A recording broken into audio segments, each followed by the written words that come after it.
Assalamualaikum warahmatullahi wabarakatuh.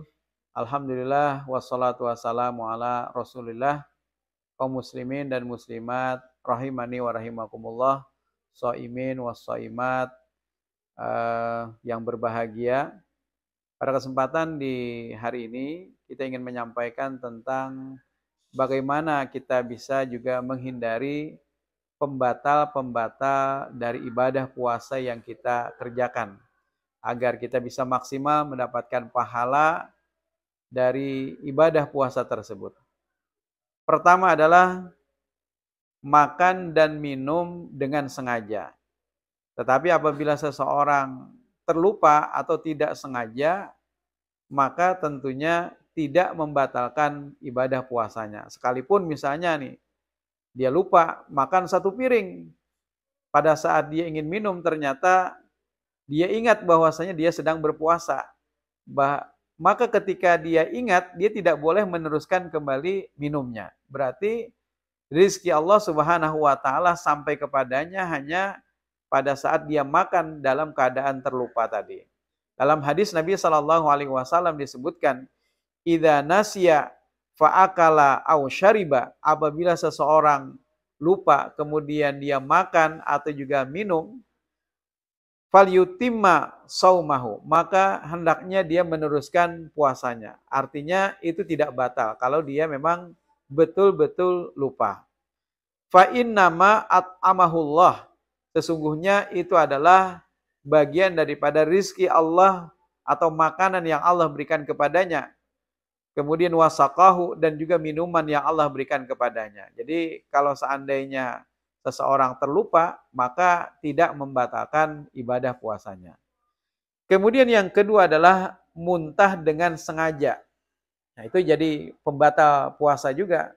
Tapi kalau misalnya dia tidak sengaja muntah, misalnya dia dalam perjalanan, safar, dia tidak kuat naik kendaraan misalnya, lalu dia muntah, maka sesungguhnya muntah yang tanpa disengaja itu tidak menjadi pembatal ibadah puasanya. Kemudian yang ketiga adalah haid atau juga nifas. Bagi seorang wanita tentunya, walaupun misalnya dia sudah berpuasa seharian, ternyata menjelang berbuka, haidnya tiba. Maka pada saat itu dia wajib untuk membatalkan puasanya. Karena sesungguhnya ketika haid itu tiba, berarti sudah batal puasanya. Berarti dia nanti wajib untuk mengganti puasanya di hari yang lain. Kemudian yang keempat adalah keluarnya mani dengan sengaja. Ini juga menjadi pembatal daripada ibadah puasa seseorang. Tapi kalau seandainya anak-anak yang sudah mencapai balik, misalnya mimpi ketika dia tidur siang, misalnya anak-anak sekalian, ketika tidur siang ternyata mimpi basah misalnya. Pada saat itu kebetulan di bulan puasa, maka puasanya tidak batal. Dia tinggal mandi wajib, kemudian tetap meneruskan puasanya. Kemudian yang kelima adalah berniat membatalkan puasa. Nah, ini juga bisa batal puasa. Sekalipun kita tidak makan ataupun minum sesuatu, tapi kalau sudah berniat, wa innama likulli imri'in ma nawa, sesungguhnya setiap orang itu akan dinilai berdasarkan apa yang dia niatkan. Jadi kalau sudah dia berniat membatalkan puasa misalnya jam 2 siang, walaupun setelah itu dia tidak makan dan minum, maka tetap batal puasanya. Nah, apa-apa saja yang selama ini dianggap menjadi pembatal puasa, padahal sebenarnya itu bukan menjadi pembatal. Misalnya apa? Donor darah. Itu bukan menjadi pembatal puasa. Kemudian selanjutnya adalah suntik misalnya, asal bukan suntik infus.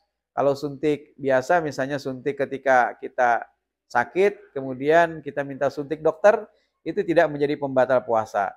Berbekam, kemudian juga tetes mata, termasuk juga adalah ketika misalnya seseorang mandi di sungai, lalu dia kentut, kata orang dulu, kalau anak-anak misalnya mandi di sungai, kemudian kentut dalam air, batal puasanya. Itu sebenarnya tidak menjadi pembatal, karena batal itu kalau masuk sesuatu dari mulut atau juga dari hidung atau juga kerongkongan. Tapi kalau kentut, maka ini tidak ada hubungannya dengan yang namanya pembatal puasa. Termasuk yang lainnya misalnya adalah di siang hari puasa kita gosok gigi, sebenarnya itu bukan menjadi perkara yang makruh atau juga menjadi pembatal puasa, bukan. Atau misalnya kita ketika berwudu berkumur-kumur, nah itu juga tidak termasuk menjadi pembatal puasa, kecuali kalau seandainya kita berkumur-kumur 3 kali, ternyata yang keluar cuma 2 kali. Berarti yang 1 kalinya berarti tertelan ini. Nah itu baru batal puasanya. Tapi kalau seandainya kita berkumur-kumur biasa dan kita keluarkan ketika berkumur-kumur, itu bukan menjadi pembatal. Nah kemudian yang lainnya juga adalah misalnya ketika kita ada liur di mulut, kemudian atau mungkin juga dahak, dan kita menelannya, itu juga tidak menjadi pembatal puasa. Nah, termasuk bagi ibu-ibu nih, ibu-ibu yang memasak di dapur dan dia ingin merasakan apakah masakannya itu sudah pas akan bumbu-bumbu, entah itu garam dan segala macamnya, lalu dia mencicipi terlebih dahulu. Asalkan mencicipinya hanya sampai lidah. Jadi la ba'sa ayyadzuqal khala kata Nabi. Tidak mengapa seseorang mencicipi makanan au syai' atau apapun dari sayur mayur, kemudian setelah sampai di lidah, lalu setelah itu dia eee, buang kembali. Maka dalam hal ini tidak menjadi pembatal puasa. Kaum muslimin dan muslimat yang dirahmati Allah, selain daripada hal-hal yang disebutkan menjadi pembatal puasa tadi, kita juga tentunya harus menjaga dari perkara-perkara yang bisa mengurangi pahala puasa. Misalnya apa? Seseorang kadang-kadang dalam keseharian puasa dia berkata-kata yang tidak senonoh atau juga berdusta kepada siapapun, kepada orang tua atau mungkin kepada guru atau mungkin kepada orang lain dia berdusta, atau bisa jadi adalah seseorang mengeluarkan kata-kata yang kasar. Nah ini juga termasuk menjadi pengurang pahala puasa. Atau bahkan bisa jadi pahala puasanya akan terkikis habis karena perkara-perkara tersebut.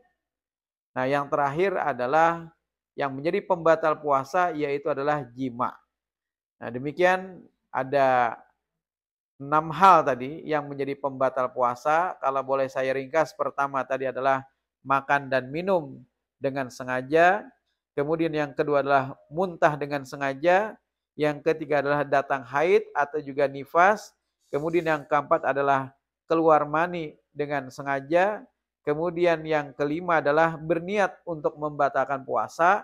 Dan yang terakhir adalah jima. Demikian. Nun wal qalami wa ma yasturun. Wassalamualaikum warahmatullahi wabarakatuh.